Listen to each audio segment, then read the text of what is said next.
አገሪቱ መንግስት አልባ የመሆን ዋዜማ ላይ በመሆኗ የኢትዮጵያ ኃይሎች ለሽግግር ሂደት በጋራ እንዲቆሙ ሲሉ አመራሩ ጠየቁ።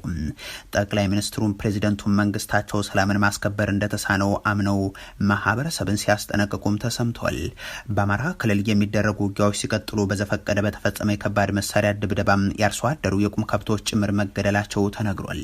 ላለፉት ሳምንታት በክልሉ የነበረው ውጊያ መልኩ ወደ ፋኖ ኃይሎች የተደረገ ዘመቻ በመንግስት ሰራዊት በኩል በፋኖ ኃይሎች በኩል ደግሞ እነዚህን ጥቃቶች የመከላከልና መልሶ የማጥቃት የካምፕና የጉዞ ላይ ውጊያዎች ነበሩ።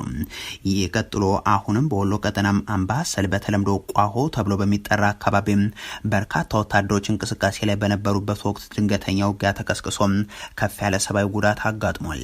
ከጋሸና ወደ ላሊበላ በመጓዝ ላይ የነበሩ ወታደሮችም እንዲሁ ደፈጣ ጠብቋቸዋል። በተመሳሳይ በአማራ ሳይንት ደንሳ ቀጠናም ይሄው ድንገተኛ ጥቃት በቁጥር በውል ያልታወቁት መጎዳት ምክንያት መሆኑ ታውቋል። ያገዛዙ ኃይሎች በዚህ አካባቢ ያጋጠማቸውን ጉዳት ተከትሎ በተለይ ከመካነ ሰላም ወደ ገጠራማ አካባቢዎች የፈጸሙት የዘፈቀደ የከባድ መሳሪያ ድብደባም በአርሶ አደሩ ቀዬ በተለይም የቁም እንስሳትንም የገደለ መሆኑም ተገልጿል። ተመሳሳይ የከባድ መሳሪያ ድብደባ ከተፈጸመባቸው ስፍራዎች መካከል ሰሜን ሸዋ ዞን መርሐቤቴ ቀጠና ከትናንት በስቲያ የደረሰው የሚጠቀስ ሲሆን በዚህ አካባቢ ደግሞ አንድ መምህር መገደላቸው መዘገቡ የሚታወስ ነው። የኮማንዶ የአገዛዙ ኃይል በዚህ ቀጠና በተደረገው ውጊያ የፋኖ አመራሮችን ጭምር ገድያለሁ ማለቱም አይዘነጋም። የፋኖ ኃይሎች በአንጻሩ በአካባቢው የተገደሉ አመራሮቻቸውን በተመለከተ ማረጋገጫ ሰጥተው የብልጽግናው አገዛዝ 3 የኮማንዶ አመራሮች ተማርኳል፣ በርካታ ሰራዊትም ተደምስሷል፣ ብሬንን ጨምሮ የቡድንና የነፍስ ወከፍ መሳሪያዎችም ተገኝተዋል ይላሉ። በክልሉ የሚካሄደው ጦርነት በእንዲህ ያለ መልኩ በቀጠለበት በዚህ ጊዜም ጠቅላይ ሚኒስትሩ ደግሞ ወደ ጎጃም ደብረ ማርቆስ መጓዛቸው የሚታወቅ ነው። ለጥቂት ደቂቃዎች ተገኝተው የአማራ ህዝብን ሽፍታ ደባቂ ብለው የገለጹበትን የኤርፖርት ግንባታ ምርቃት ላይ መታደማቸውም እንዲሁ በዚሁ የጎጃም ክፍል ሰራዊታቸውን እንዲመሩላቸው የላኳቸውና የመደቧቸው የስድስተኛ እዝ አዛዡ ሜጀር ጀነራል ብርሃኑ ጡላሁን ደግሞም አብይ አህመድ ቆሞ የተናገረበት መድረክ የፋኖ ኃይሎች ካምፕ ነበር፣ ደምስሰናቸው አብይንም ኤርፖርቱንም አቆምንበት እያሉ ተናግሯል።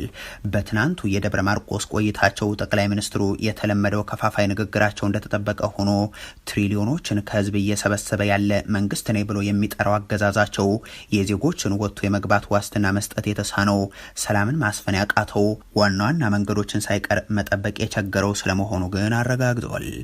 በአባይ ሸለቆ አካባቢ አሊዶሮ አካባቢ የሸፈተውንና ወደ አዲስ አበባ አላሻግርም ያለውን ሽፍታ በጋራ ታግለን ማስወገድ ሲገባን ከዚህ ደጀን መሄድ እንዳንችል ተጨማሪ ሽፍቶች ማበራከታችን ተገቢ ጉዳይ አይመስለኝም። ጭራሽ ወደ ቀያችን ወደ ሰፈራችን ሽፍቶች የተበራከቱ ሰዎች በነጻነት ከቦታ ቦታ ተንቀሳቅሰው ስራ መስራት ወደማይችሉበት ደረጃ መድረሳችን ለሁላችንም አጠያያቂ ጥዩፍ የማይገባ ልንማርበት የሚገባ ጉዳይ ይመስለኛል። በዚህ ንግግራቸው ላይ የመንግስታቸውን አቅም ማጣት ማመናቸው እንደተጠበቀ ሆኖም ማህበረሰቡን ሽፍታ ደባቂ አድርገው ማቅረባቸው ግን ትኩረቱን የሳበ ሆኗል። በእርግጥ ከዚህ በፊትም ሽፍታ እየደበቃቸው ሰላም አምጣት ትበሉኝ ሲሉ አማረው ያውቃሉ። ይህ የብልጽግናው አገዛዝ ቁጥጥር ማጣት በክልሉ የሚላላኳቸው አቶ አረጋ ከበደን በተመሳሳይ ህዝቡ እየተሰቃየ ነው፣ እሾህና ሜካላ በቀለብን፣ ህዝቡ ኃላፊነቱን ይውሰድ እያሉ የተናገሩለት ጉዳይ ነው። አሜኬላዎች በውስጣችን ተዘግዝገው ይገኛሉ። ይሄም ህዝባችንን በእጅጉ ለስቃይ እየዳረገ ይገኛል። ህዝባችን ቀደም ሲል እንደተገለጸው በዘራፊዎች በወንበዴዎች ንብረቱም ህይወቱም አደጋ ላይ ወድቆ ይገኛል። ይሄንን በዋነኛነት መታገልና ማስወገድ ያለብን ደግሞ ከመንግስት ኃላፊነት በላይ የህዝብ ኃላፊነት ሆኖ ይገኛል። አብይ አህመድም ይሁን ሌሎች የክልሉ ተላላኪዎቻቸው መንገዶችን መቆጣጠር ተሳነን የሚሉት አውራ መንገዶችን በሰራዊታቸው ዘግተው መሆኑን ግልብ ይሏል። በማሳያነት ጠቅላይ ሚኒስትሩ ደብረ ማርቆስ ጎጃምን ከወለጋ ከወሎም ለማስተሳሰር ቁልፍ ከተማ ናት ሲሉ ስለምን በወታደሮቻቸው ጎጃምን ከወሎ የሚያስተሳስረው አውራ መንገድን ላለፈው 1 ዓመት ከ6 ወር ዘግተው ህዝብን ያሰቃያሉ ብለው ግን እናረጋ ከበደ እንዲጠይቋቸው አይጠበቅም።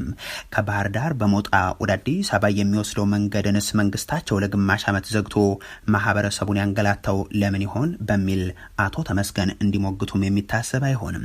የፋኖ ኃይሎች ቃል አቀባይ አስረስ ማረ ደግሞ አሁን የብልጽግናው ስርዓት በተለይም ሲቪል መዋቅሩ ተሽመድምደዋል ይሉና ነገ ምን እንደሚሆን እንኳን የማያውቁና ለማቀደም የማይችሉ ጀነራሎችም ፖለቲካዊ ስራውንም ንግግሩን የሚያደርጉላቸው ሆኗል ብለው በቅርቡ የተደረጉትን የነ ጀነራል አለምሸት ደግፌና የፊልድ ማርሻሉ ማብራሪያዎችን ማሳያ አድርጓል። ወታደራዊ አዛዦችም ቢሆኑ አንዳንዶቹ ደመሰስ ናቸው፣ ሌሎች ደግሞ ተጣምረው ሊያጠቁን ነው፣ ከፊሎቹም ሌላ እያሉ በመደበላል ጎራ ውስጥ ገብተዋል የሚሉት የፋኖ አመራሩም በጥቅሉ ሀገሩ መንግስት አልባ የመሆኑ ዋዜማ ላይ ነው ሲሉ ጠቁመው ኢትዮጵያን ኃይሎችም ለሽግግር ሂደት በጋራ እንዲቆሙ ጥሪ አስተላልፏል።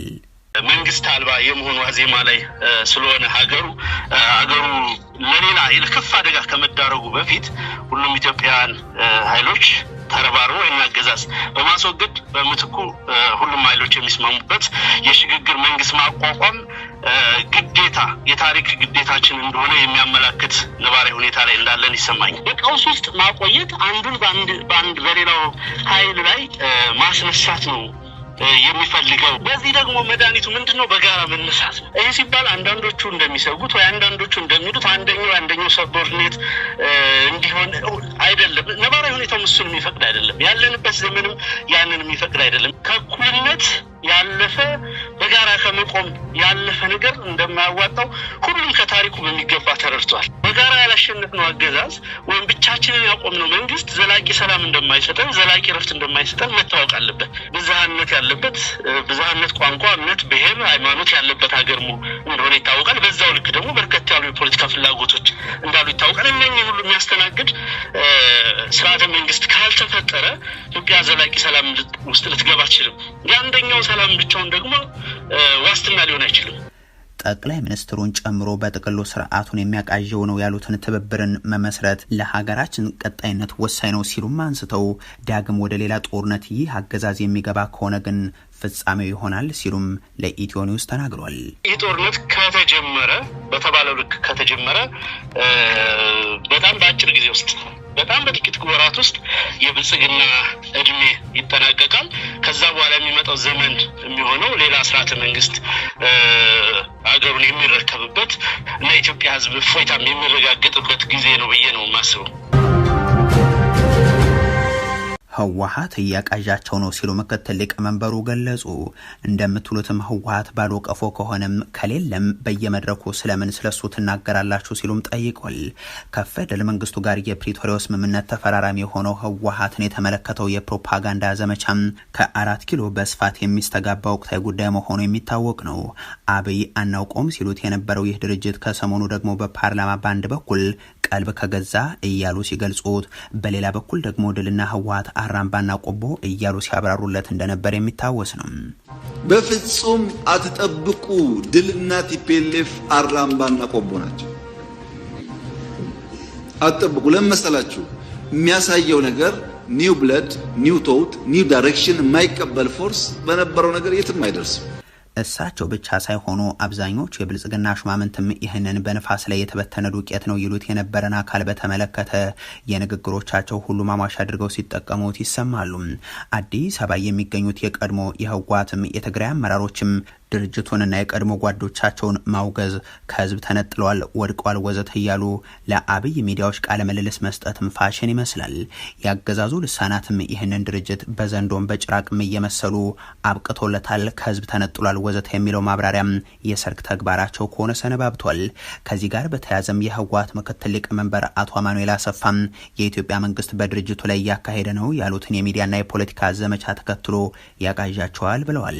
አቶ አማኑኤል አሰፋ መንግስትና የተለያዩ አካላት በየመድረኩ ስለ ህወሓት መዳከም የሚሰጡትን መግለጫዎችን በመጥቀስ ድርጅቱ ማህበራዊ መሰረት የሌለውና የፈረሰ አካል ነው ተብሎ የሚነገር ከሆነም በየለቱ ስሙን በተለያዩ መድረኮች ማንሳት ለምን አስፈለገ ይላሉ። አክሎም ህወሓት ከሌለም እንደምትሉት ማህበራዊ መሰረት ከሌለውና ቀፎ ከሆነ ታዲያም በፓርላማ በየስብሰባው በየአደባባዩና በየስልጠናው በየቀኑ ወጥቶ ህወሓትን እያነሱ መቃዠትን ምን አመጣው ሲሉም ጥያቄ አንስተዋል። አቶ አማኑኤል ድርጅታቸው ተሰሚነትና ክብደት አሁንም እንዳለው ለመጠቆም በሚመስል መልኩም በሞት አካል ላይ ማንም ድንጋይ እንደማይወረውር ይታወቃል የሚል አባባልንም በማሳያነት አቅርቧል። የአማራ ሙሴ ነኝ ያሉት ኮሎኔል ደመቀ ዘውዱ እርሻ መሬት አላገኘሁም ያለ ነጻነት ምን ያደርጋል እያለን ነው ሲሉ ገለጹ። የአብይ አህመድ ፈላስፋ የሆኑት ዳኛቸው አሰፋ ደግሞ የተከዜ አባል በመሆኔ ከአሜሪካ ትኬት ልላክል ተባልኩ ብለዋል። ምንም እንኳን አብይ ወደ ስልጣን እንዲመጣ ያደረኩት እኔ ነኝ ቢሉም ከፍተኛ የብልጽግና ሹማምንት ግን ሳይታደሙበት የቀሩትን ከመንግስት የጸጥታ ኃይሎች ጋር የተኩስ ልውውጥ ያደረጉበትን 10ኛ ዓመት ኮሎኔሉ አክብረዋል። በዚህ በዓላቸው ላይ ያስተላለፏቸው መልእክቶች ደግሞ መነጋገሪያ መሆናቸው አልቀረም። ቀዳሚው የእርሻ መሬት ያልሰጠናቸው ነጻነቱ ምን ያደርግልናል እያሉ ነው በሚል የገለጹበት ነው።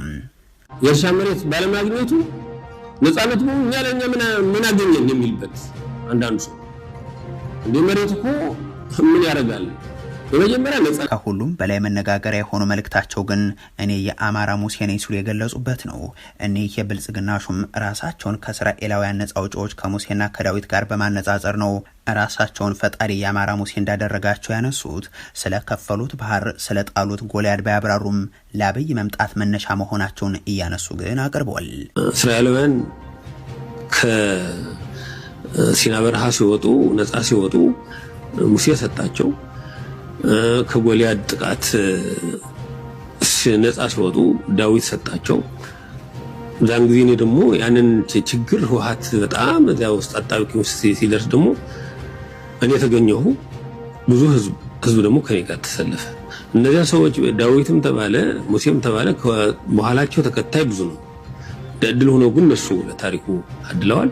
እኔ ያንን እድል ታሪክን ለኔ ስለሰጠኝ እግዚአብሔር በጣም ነው የማመሰግነው። አብይ አህመድም እንዲመጡ ምክንያት የሆነበት ቀን ነው ብዬ ነው የማስበው።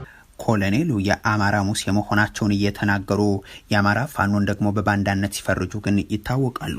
መከላከያን የሚነካ ሁሉ ቀይ መስመራችንን ነካ የሚሉት ኮሎኔሉ ከዚህ በፊት የክልሉ ወጣቶችን እንቅስቃሴም ምክንያት አልባ ሲሉ አንስተው የሚዋጋቸው የጸጥታ ኃይል በሌሎች የአማራ ክልል አካባቢዎች እንደሚከናወነው ሁሉም እየሰለጠነና እየተዘጋጀ ስለመሆኑ መናገራቸውም የሚዘነጋ አይሆንም።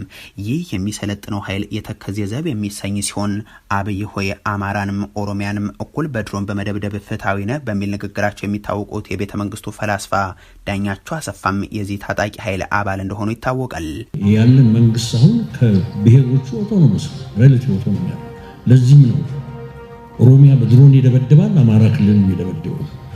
የሚያዳላ ቢያማው ነው አንድ ቦታ ብቻ ነው የሚመጣው።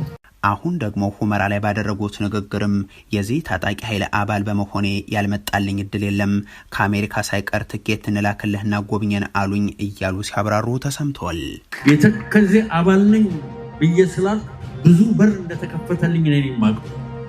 አሜሪካን ሀገር ሁሉ ጓደኞቼ ጋብዘውኛል። እባክና የተከዘው ና ትንሽ ጎብኘን፣ አውሮፕላን ትኬት አታስቡ ተብያ። የአብይ ፈላስፋ ከወራት በፊትም ይህ የኦህዴድ ብልጽግና ጀነራሎች የሚያሰለጥኑት ታጣቂ ኃይል ወደ ጦርነት ይገባላቸው ዘንድ ያ ከሆነ ደግሞ ጥይት ባይተኩሱም በመላሳቸው ግን እንደሚተኩሱ ያቀረቡት ንግግርም መነጋገሪያ እንደነበር የሚዘነጋ አይሆንም።